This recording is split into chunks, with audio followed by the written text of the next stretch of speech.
them, where they had a huge impact, people like Spinoza and so on, and also out to the New World. We look at crypto Jews, we look at the Jews of New Mexico, and all kinds of fascinating consequences of this 500 years ago event.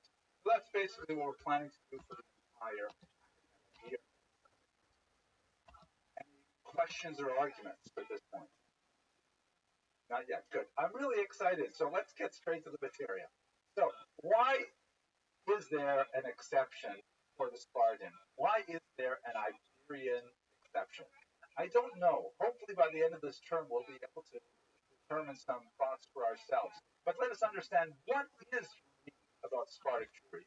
I would like to, at this initial moment, point out very distinct things about Iberian Jewry that make them stand out in high distinction from Ashkenazi Jewry. Shown here, Statue of Cordova of the Great Eagle, Nesher Hagadol, Maimonides, one of the uniquely Sephardic figures, was elevated to a position of world fame for his philosophical thought. Also, at the time, of course, he was a very famous physician, serving the royalty in Cairo at that time. But his roots were in Spain. He referred to himself as As-Safaradi, the Sephardic one, because he was very proud, like many Jews for hundreds of years, of his Sephardic heritage, even though he was exiled as a result of a brief but powerful period of Islamic expansion. So he's an exceptional figure, but he's not exceptional within Spain. Why is that so? There are really a number of figures that are associated with this unique confluence of secular and religious authority and capacity that we find in Spain. We definitely find, so zoom in, yes, here, this is, for example, the Spanish government, even though they had expelled the Jews, they're still proud of the Rambam. They still put him on their stamps like this to indicate that, there's this unusual aspect of Sephardi Jewry that they're being able to excel in both of these areas. They're able to find a unique balance between the secular and the religious that is a very hard balance to strike anywhere else.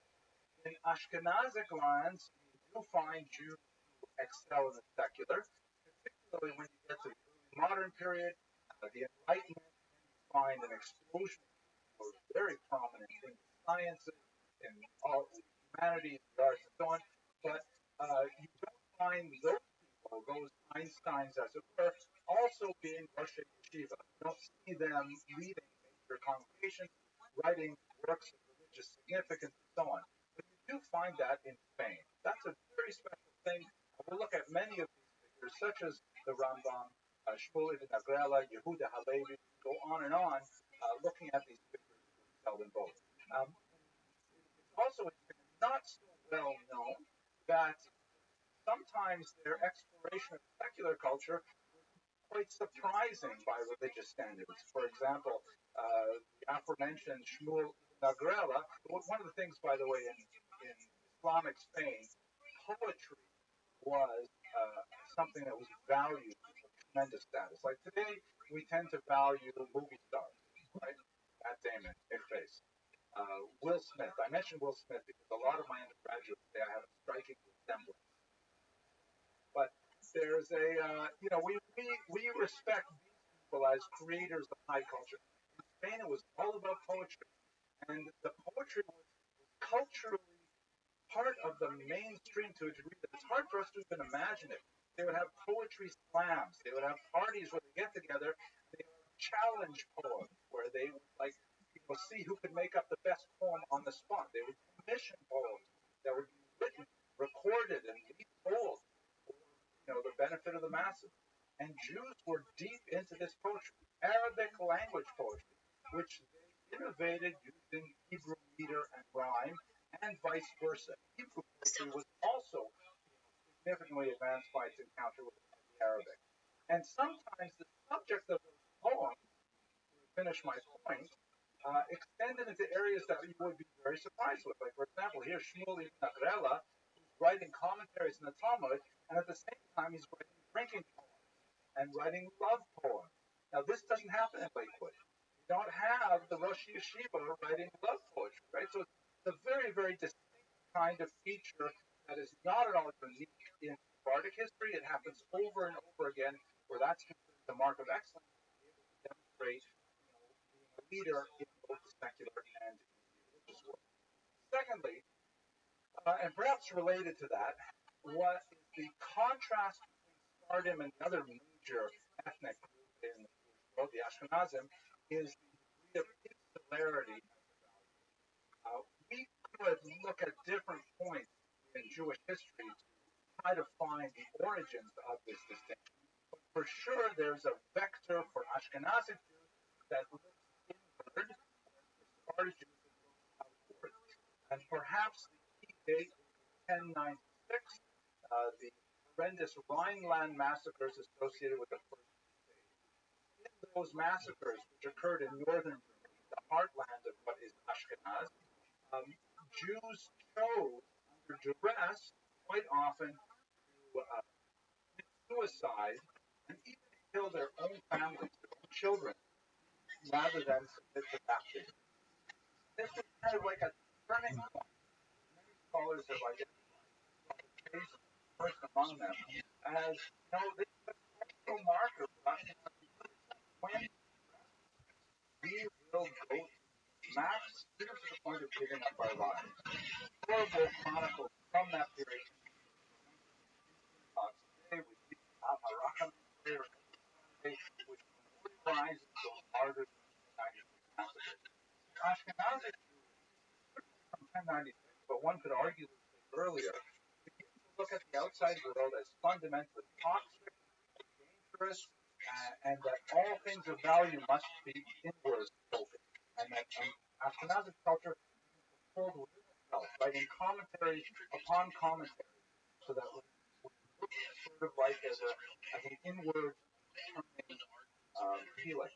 Okay, that's a bad metaphor, but maybe I'll edit it out.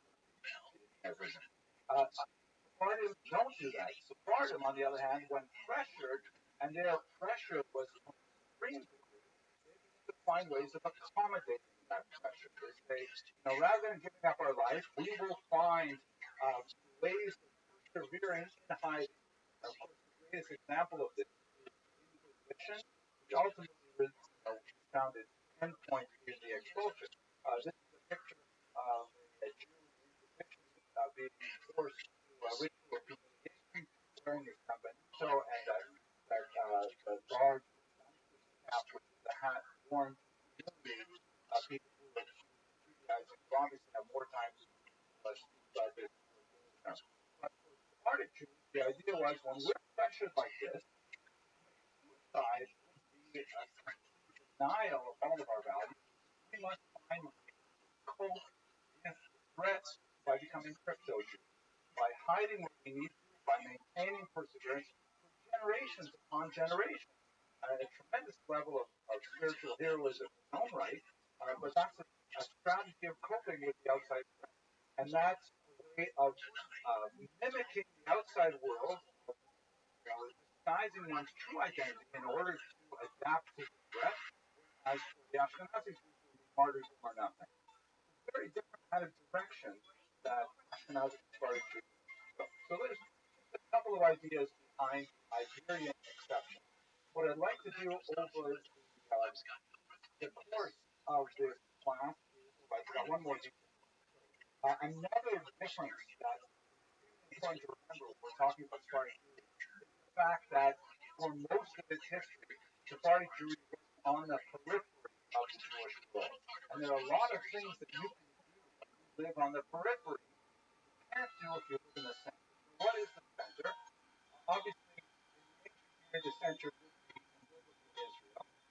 But shortly after the exile of the first century, the main center shifts over here to the region between the Tigris and Euphrates rivers, here in what would be lower Iraq and Kuwait.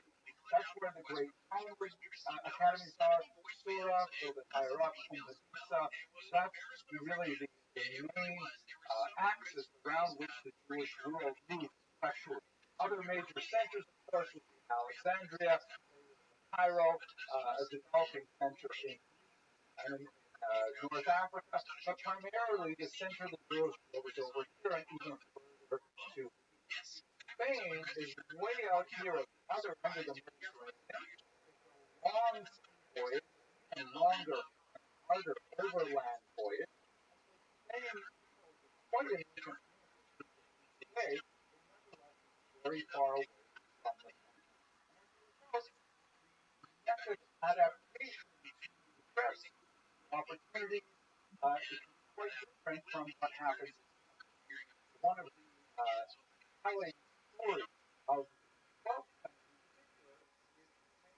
intellectual self-emancipation from the rest of the world theory as Spain finds its own way to identify its heritage and begins to express it in the so-called golden age of Yehuda Halevi and others. We'll explore that later on in the term. It's very important to remember that most of Spain was in the periphery, far away from all of the activity in Jews in a remarkable degree of consistency. The legal code is universally maintained, but nevertheless universally respected throughout the entire Mediterranean region. But if you have a shaila, if you have a question, and this is a few years before email was invented, you have to send a message. When there's no official postal service, you have to essentially leapfrog it from one Jewish village to another, and you have to wait years till the message gets to the Academy of Babylon and then gets back to Spain. So it made sense that Spain would slowly develop its own intellectual system. Okay, so one of the major things that we're going to explore here is our historiography. We're going to look at the ancient period, that's the earliest settlement, which is exactly up until the Muslim conquest of 711, which is a date which has been enshrined in American culture. You probably don't know this, but all of those fast food places, one across the corner, named after the Muslim conquest of Spain. And so that's going to be today's lecture, and next week's lecture will be focused on those two periods.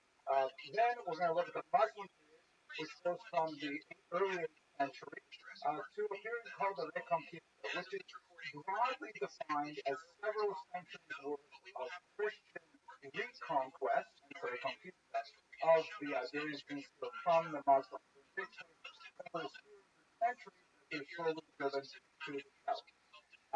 And then we're going to look at the Christian period. We're looking at the primarily northern Spain from the 13th century, when the until the expulsion of 1492. That's our periodization for the semester. Okay.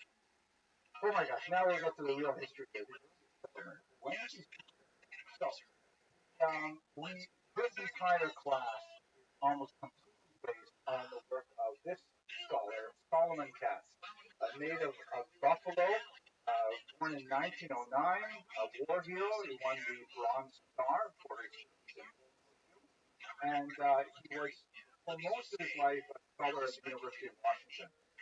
I read for this class, reread actually, a book he wrote in his early 20s, which is all about the youth of Josh and Paul. And I have to say, I nearly cried as I'm happy. I was the heartstrings. I really cried. It's so good. It's so amazing. I listened to 8 years ago. So brilliant. And it showed me what we call in Hebrew the Yerida Hadoro, sign of generations. Because he wrote this thing back in the 1950s, and there was no problem to write a scholarly monograph and just, quote passages in French, German, Greek, Latin, whatever, and not translate them. Because everybody was using these languages. I can't with that. Scholars must translate in a major language like English or something like that. So it was really a pleasure to read a work of great scholarship in an era when kind of polyglot scholarship, he's American born, but polyglot scholarship was valued. Anyway, it was a brilliant book, and almost all the research that I'm talking about today comes from that book. First of all, when did the Jews come to Spain? So we have a series of fascinating legendary, meaning that Spanish Jews like to say things, but we have no real good historical basis to validate. Here's one. It comes from the book of Obadiah, the biblical book of Obadiah. There is this passage here that refers to Sarfat, which normally we translate as until land, the Galut Yerushalayim, and the exiles of Jerusalem, those Jews who were exiled from Jerusalem, Asher Bisparad, who are in Sfarad. Wow, that's it. It's all over, right? There's a reference right there in the Bible about the exiled from Jerusalem. You can place it as the author of the book of Rothschild. You're talking about the first temple. You're talking about 6th century BC, being exiled from Jerusalem to Spain. My gosh, that is an amazingly early source. What's the problem with this source? Very good. Who says that Sfarad refers to Spain? Right? That's the word we use now for Spain. But who says that's what the biblical book of Obadiah refers to? There are lots of words that can change meaning over time. And as Jews began to explore Europe, they applied words, place names from the Bible to various places. For who knows what reason. There's no reason specifically that the Sfarad referred to here refers to the land we call Spain. So we know that the Jews from Obadiah, we know that the Jews who were exiled in Jerusalem went to a place called Sfarad, but that could be, I don't know, the island of Cyprus. It could be Boca Raton. We don't know. It just says Sfarad. So the problem is etymological. Sfarad refers to Spain. Hang on. One more example. Here's an example. Hispania sounds even better because there is a place name that sounds much better called Hispania. I'd like to say that Hispania is Spain, but as Dr. Katz demonstrates with absolute clarity in his book, you can find about 8 different place names that are very similar, and actually are more logical, closer, more closely related geographically. So there's no real way to tie either of these kinds of places. They may be etymologically related, but not necessarily historically. So we don't have good connections. But here's one fun one, by the way. The Spanish term don, Lord, sounds a lot like the Hebrew term Adon, which also means like Lord or Sir. So you have these kind of fanciful things, which is interesting, but no real. Let's go to something a little more serious. In the 16th century, an early Jewish historian named Moshe ben Shem Tov claimed to have seen an inscription, meaning like a gravestone, that had the text read in English, "This is the grave of Adoniram, servant of King Solomon, who came to collect taxes and died here." Now, that's an amazing inscription that would really help us date a Jewish community in Spain to the reign of Solomon.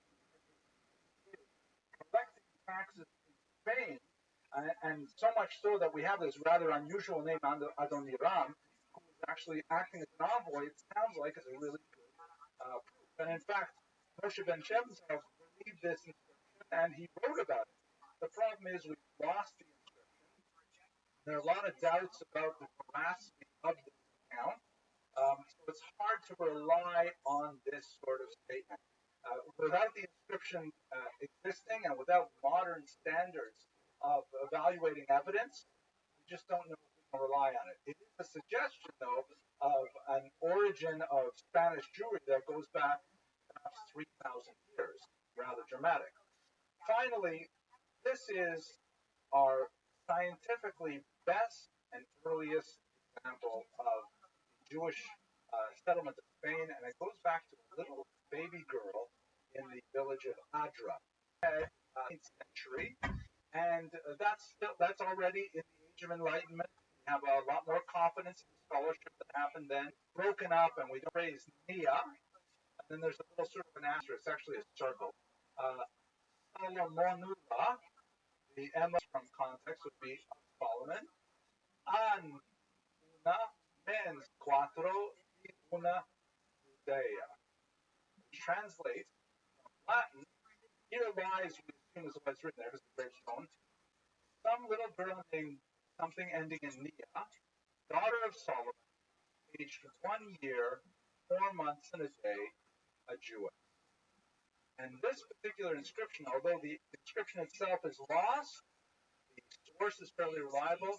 It dates back to the 2nd century of the Common Era, 100. We know for sure that there was at least one Jewish girl, the daughter of Solomon, who died at a terribly young age and was buried in Spain. Her name might have been Junia, maybe Anya, Virginia, something like that. But this is our earliest example, a reliable, solid example of Jewish settlement, and it dates back to the 2nd century. Quite old. Okay, but there's more. It gets so cool. Now here's the problem. As I mentioned earlier, we have a tremendous paucity of Jewish records. Our source base is quite biased. This is partially due to the fact that Spain is, once again, the periphery, right? There was like no Chinese restaurants